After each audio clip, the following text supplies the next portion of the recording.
This episode of One on One, sponsored by Stripper Glitter Traction Compound. That shit sticks to everything. Get yours at stripperglittertc.com.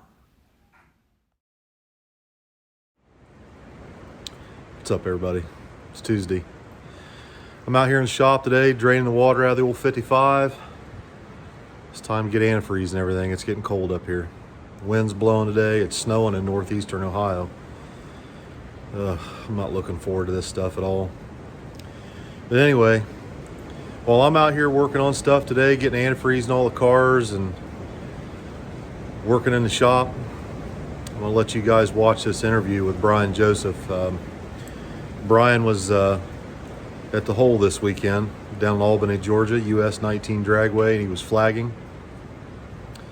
And something you all may not know is that Bryan actually does that quite often. He travels all over the country. In fact, he has come to Kentucky a few years ago and flagged a no-prep race that Billy and I put on. It was called the Street Racers Reunion. And we had that at Clay City, Kentucky, and he came up and flagged. But Bryan travels all over the country, and he flags races at tracks and on streets, whatever, events. So if you're looking for somebody to do something like that, message BJ the Flagman on Facebook. He's got a Facebook page. But anyway, I'm out here working today while you guys are doing whatever you're doing. But I want to go ahead and release this video to you. BJ is an incredible person, and I consider him a good friend. And he loves drag racing. He loves street racing. He's a stand-up person. He's someone that I think a lot of people can relate with. And I had no idea that I would ever have so much in common with BJ. You know, a guy like me out here, an old white guy in bib overalls from Ohio. Whoever would have thought that I would have so much in common with a black guy from New Orleans, you know, with dreadlocks. That's drag racing. That's the world of street racing. Anyway, hope you enjoy it. I sure did. What's going on, brother? What's happening? Thanks for coming to see us. Thanks for So coming you out. flagging today? Oh yeah, you know, I done came here so many times, it's like home almost, you know. This is about the closest thing to the pad, you know. Is it? As like a track that I go to that's close to the pad. Yeah. You know? It's a real street racing. Yeah. You know? Like most of them other tracks, they race from the tree and it's so sticky and perfect, you know what I'm saying? But down there in the hole is nice. Yeah. It's different. We like it here. Yeah. Everybody's good to us here too, Yeah. you know? Yeah, me too. Yeah, I like it. What tell me about BJ, man. Everybody knows you from Street Race or the TV show, right? Yeah. New Orleans TV show. Uh-huh. But how did you end up running the pad? I mean, you run that place, right? Oh yeah. Well, I mean, that's your shit. Yeah, that's your shit. Everybody Everybody down there respects you and they listen to you. Yeah. I took it over, you know what I'm saying? Because people been racing long before I got there and all of that. You know, like my uncles and stuff used to race. And I used to come out and watch them race at another spot called a 40. It was like in front of an old folks home. So, you know, we raced out there off and on, but I was mostly into motorcycles back then, you know what I'm saying? So I'll flag the motorcycle races and everything. And then like on certain nights, like Sundays, the cars will come out and I just go to the side, you know, and do my own thing with the motorcycle people. And then they start seeing how we were organized with the bikes. Yeah. Then they start asking me to come, you know, why don't you come flag this car race, you know. And that's how we'll it got pay you started. a few dollars or whatever, you know what I'm saying? So I did it like that. And, you know, I don't show no favoritism. And they like that. And I didn't have nothing in common with any of the car people at that time, you know what I'm saying? You're so like neutral party. Yeah, they trust me, you know, with their money and making decisions and all that, you know what I'm saying? So I saw I could improve on what they were doing, and I just took it from there, and everybody just, you know, kind of fell in line. You know so how many years have you been flagging at the pad? Yeah. Well, it wasn't called a pad when we first raced there. Somebody from Mississippi actually named it that, you know what I'm saying? Really? Like we were racing one night, and they came from Mississippi to race my partner, Hot Rod. He had a Monte Carlo, and they were like, "We gonna race y'all, but we don't want to race on that rubber pad." And we were like, "What?" And they were like, yeah, that pad right there. And then we just kind of ran with that name. They wanted to back up or get in front of it because they said it hooked real good, but we didn't notice it, you know what I'm saying? Because it kind of just got like that from us racing every night. Yeah. You know what I'm saying? So that's how that came. That's how it got named. Yeah, the Mississippi people named it, you know, and we just ran with it. That's cool, man. Yeah. Because like that spot's like world renowned now. Oh, yeah. Like everybody knows that spot. Yeah, now. it got like that, you know, overnight seemed like. 'Cause we had been racing there, but it wasn't real popular. Then people from out of town start coming, you know what I'm saying? Because they like how it was going. They saw the videos and everything. And they heard good things about it, you know? You know, when we came down there, I'll be honest with you, man. When we came down the first time, I don't know if you remember this, but I text you, I'm like, man, we ain't gonna get shot or nothing. Yeah. I remember that. Yeah. You said everything gonna be good, huh? I said it should be. I can't promise you. You know what I'm saying? But I looked at that message. You sent back. He's like, should be. I'm like, ooh. But you know, things happen because we had incidents happen, bad things happen, but it's usually outsiders. Everybody that be there every night on a daily basis and stuff, they really, you know, respect everything we got going on, except for the kids. They don't know nothing about racing, but all the grown-ups, you know, people that's into racing, they respect what we got going on. Man, I'll tell you, the first time we come down there, we didn't know what. There's like thousands of people everywhere. Yeah. And there's black people, there's white people, there's Chinese people, there's Mexican everything, people. Everything. Yeah. And man, I'll tell you, you know, I don't know how it is about 2 or 3 blocks away. Oh, it's but when bad. you at the It's pad, bad. it's bad. Yeah. But when you're at the pad, Yeah. you're there. Oh, yeah. You're like, there. Oh, yeah. Like everybody's it's there a and family. they take care. Yeah. And like when you say, that's it, stop, Yeah. it stops. Yeah. Yep. But you gotta be like that, you know what I'm saying? You gotta be firm and you know what I'm saying, to keep everything like I know organized. you pick your battles too. Yeah. You don't get into a bunch of stupid bullshit. Yeah, I don't get into certain things, but stuff that I know I can help out with, I'll do that, you know, to make it better. You know what I'm saying? Yeah. But it's cool, you know. I really like how everybody respects you down there, man. I mean, that's it your was spot. hard though. Yeah, you had to earn that shit, didn't you? Yeah, at first. Nobody listened, you know. Might have to get in somebody's face every now and then. Every now and then. I try not to, you know what I'm saying? I got a family. I don't want, you know. So tell me about BJ the person, man. I mean, so you say you got a lawn care business. Yep. You work every day doing that. Yep. And then you're out there at the pad all night. Yep. Almost every night, you know. And you're married. Yeah. What's your wife's name? Tanya. What is it? Tanya. Tanya? Yeah. You got 2 little kids? Yep. Aubrey and Michelle. So BJ is straight shooter, man. Yeah. He works every day, self-employed. Yeah, I'm regular, everyday guy, you know. You ain't on the drugs. You ain't smoking. Ain't none of that shit. None of that. None of People that. try to give me weed and stuff because they think I look like I smoke weed, I guess. What? But I don't mess Somebody with said that? Yeah, a lot of people.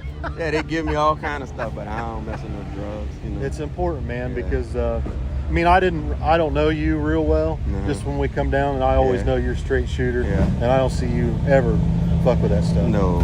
I don't ever see you with that shit. Nah. But I know everybody respects you, and I know there's a reason. Yeah. Right? Yeah. And I think people respect you that. know? You keep your shit together. I got a lot of help, you know. At first, people didn't help, but once they saw I needed help, they kind of pitch in and do little things, you know. So I have to do everything, you know. So we got a good little crew down there. You know? So you're a Ford guy. Oh yeah, all day. Ford. That's it. That's how I was raised, you know what I'm saying? And really, how it happened, my best friend lived next door. So his daddy was a Chevy guy. Yeah. So we used to go to school together. And some days on the way to school, we see his daddy putting water in the truck. They broke down. We got to take my friend to school so he don't be late. And we never was late in my house. So I say, Ford got a good thing going. I'm going to stick with them, you know. I'm telling you. On the weekend, his daddy changing the transmission, changing the motor. We ain't never do that in my house. So I say Ford is the way to go. That's the way to go. And you stuck with it. Yeah. All these years. Yeah, I never had nothing else. How old are you, man? 42. 42? Yeah. You're 42? Yeah. No. I would have never guessed that. I'm old as hell. You know? I would have never guessed that, But man. if you You're live out a there. stress-free life, you know what I'm saying? You could be chill, you know what I'm saying? You ain't gonna age too bad, you know? Not like me. Yeah. I'm always stressed the hell out. I be chilling. And it shows. Yeah, I be chilling. That's awesome. Yep.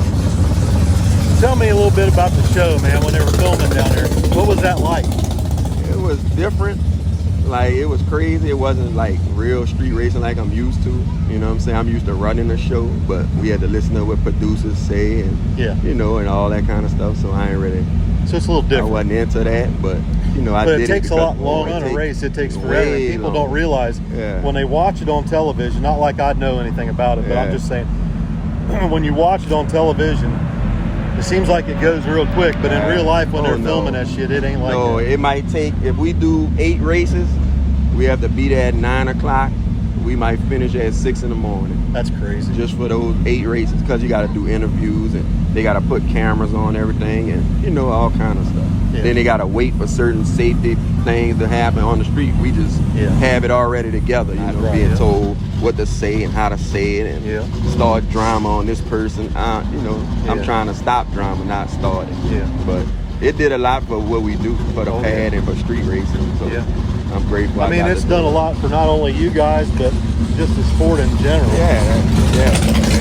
A lot of people into racing now because they saw it on TV, and they might have thought it was a certain way, but they've seen it on TV, so they think it's you know, not so bad. You know what I'm saying? Yeah. So. And we've never had trouble when we go down there to the pad. Yeah. You know, I mean, I know it's a rough area, and people worry, and I was worried to death when the first time we went. Yeah. But man, we ain't never had no trouble. Everybody treats us good down there. Yeah, that's how we want it, you know. But you know what? When we go down there, we're respectful of y'all too. We don't start no shit. Yeah, it go both ways. Yeah, we don't look for no trouble. Yeah, that's right. And people need to understand that, like, just because you do something one way in Chicago, Illinois, you go to the pad, you do it the way they do it at the pad. Yeah, we different from everywhere. Yeah. Well, from what I'm told. You know, I go a lot of places, but I'm not really into going all those different streets. The pad is like a brotherhood. Yeah. Is that right? Yeah. I mean, that's how I feel about it. Yeah, that's how I feel too. You know? Yeah, the pad's like a brotherhood down there. And when you go to Chicago, it's kind of rough. Yeah. You know, they're kind of They trying to hustle you. They're trying to hustle. Yeah. But see, I make outsiders feel comfortable. You know what I'm saying? Knowing that I'm gonna be neutral. I don't care if it's my best friend racing against y'all and y'all from Ohio. I'm gonna make sure the race go right. You know what I'm saying? And that's why we always want to come back. And that's why everybody wants to come back. And it's important because I see a lot of the shit on the internet, and people stir up a bunch of shit and make fun of people, make fun of us. And it's fine, it's whatever, it's on the internet, and they think that's cool. But in all honesty, when you get there, I want people to be respectful to us, and I want to be respectful to other people. Because I want to bring people together. Like, just like Limpy. He's the same as you. He don't give two shits about bullshit. But he wants to have fun, he wants to race. And Limpy's old as hell too, right? But he's still out there every day. He was down there the other night with us. Yeah, he was out there with us filming and helping out. You know what I'm saying? Doing what he do, you know? Now I see the other day something about you two are both going to be flagging a race someplace. What's that all about? Well, it's a Civil War race that we did last year, and we had 3 classes, and there was a lot of cars, and I did it by myself, and I was wore out, you know?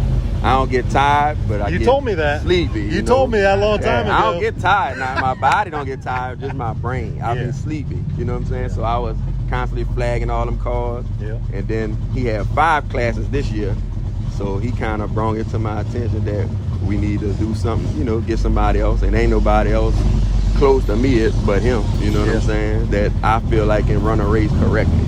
Because a lot of regular people, you know, they don't do it enough to know what to do and what not to do. You know like earlier today I walked up to you and I said, man, I noticed last night they're staged on the spindle. And I said, BJ, they don't know. You gotta watch this shit. They do a little different. On the finish line looking for the first bumper that come through, that's who won. So if you start with a spindle, that's like at the track, you know, they looking for a beam or something, but I'll get them right, you know what I'm saying? Get them right. I'll tell them. I'm gonna get them. BJ gonna get them right. Get them in I had to laugh, man. Last time we were down there at the pad, that guy set up at grill where he was grilling. And I come walk past there and BJ says, man, this is a race spot. This ain't a eat spot. You fucking it up. Because he was in the way of where cars was gonna race and come back and go on the other side, and he blocking the opening. And he know better because he out there all the time, you know. But he trying to hustle and make money selling his food. But you messing up the race. This not a eating place. This a racing. But he moved his shit. Yeah, he moved it. He didn't give you no trouble. He moved it. But he know me real good, you know. You know, I ain't trying to mess over him. I'm just trying to make the race go right. Now, whether he sell food or not, that's different. That's extra. You know, I don't got nothing to do with that. You know what I'm saying? Yeah, tell me about laying in the road eating a sandwich. Remember that? Oh yeah. He That's said, because, everybody past me, you're fucking it up. yeah, because what happened a long time ago, you know, like we used to just let people stand where they want, do what they want. So then Flacco came to the pad and made a test hit, and I was standing at the start line watching them, and they had people lined up to the fucking 8 Mile, right along the edge. So if he gets squirrely or anything, you know, they're gonna die. They're gonna need an ambulance with fucking bunk beds in it. You know what I'm saying? So I told them, they put it on Booster GT page, and he made a big deal, and everybody was saying, the guy that flagged the race gonna go to jail if somebody get killed. And I thought about it, and I said, they right. So I started making everybody get behind the start line. Oh, you know, enough where they can't get hit if something happens with one of the cars. And then, you know, they don't listen, some people. So they looking for the next race. I ain't doing nothing until y'all move back. So they ain't want to move, so I just laid down, ate, and waited till they move, you know. And they wondering why we not racing. Y'all the reason why we not racing, you know. So now everybody mostly stable, you know what I'm saying? What happens if you run out of sandwiches? Get some more. They got a food truck. Y'all saw it? Yeah, we had I got a food cotton truck, candy cotton last candy, everything. You know what I'm saying? We're going to have a snowball truck next time y'all come. Everything. Nice. Yeah. And then it might be crawfish season. We're going to have crawfish. I got to ask you though, man. The deal on the cops. Well, the thing about the police, if you see me run, you better run. Because we don't make no deal with them. We don't mess with them when it comes to that. You know what I'm saying? We let them do what they do outside. But when you at the pad, that's not America no more. That's different. You know what I'm saying? It's a whole nother thing. You know what I'm saying? So we ain't dealing with the police. If they come, we leave, respect them. But we don't cut no deal with them or none of that. And we don't disrespect them. No. We just leave. When they come, we leave. And they don't clamp down on you that real hard. I mean they do. They'll run you out of there. Yeah, but BJ don't go up there and fuck the police. All that shit. We ain't like that. Nah, I ain't doing all that. You know, but I respect them. They respect me, kinda.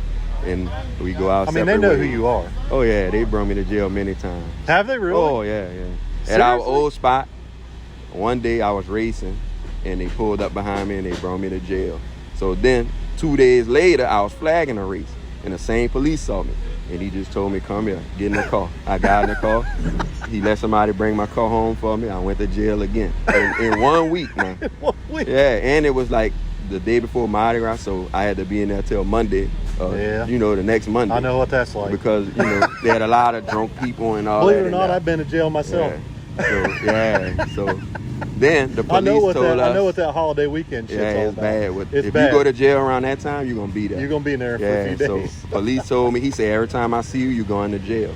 And that's when we was racing in front of the old folks' home. He said, you waking up all the old people and all that. And some of them be in the wheelchair watching, but other ones, they don't like it, you know, like maybe the women or something. Yeah. So he was like, y'all gonna have to go somewhere else. And he told us to go where the pad is at. I don't want to say the name of the street, but he told us to go over there. He said, I ain't telling y'all to race there, but that's a better area because it's not so populated, you know. So we start going there, you know what I'm saying? So that's the story on the pad. Yeah, so we start going there to race. And that's how it got started? I told him, we can't race there because it don't hook. And he said, well, you better make it hook. That's what he told. So we start lighting the ground and all that, you know. Yeah. So that's how we start racing over there. That's awesome. You know what I'm saying? I ain't never heard that story. Have you ever told that story before? Yeah, I told it a couple times. I told it on a TV show, but they ain't show it. Really? They really wasn't concerned with me. You know what I'm saying? The we history. Fuck with BJ. Oh yeah, you already know. Yep. Thanks, brother. Yep. I appreciate you. Ain't nothing. Tell the kids something, man. Tell them keep their shit straight. Man, to all y'all kids, get into this racing thing because it's way better than all that other stuff. You know what I'm saying? It keep you out of trouble. Do your homework. Straight. Yeah, listen to your parents and go race. Get your Mustang. Mustang? Oh! With a Ford motor too. Now I know you know what Mustang. Thank you, brother. All right, man. Thank you, man. I'm going to get ready to flag y'all off. All right. We'll see you up there, man. All right.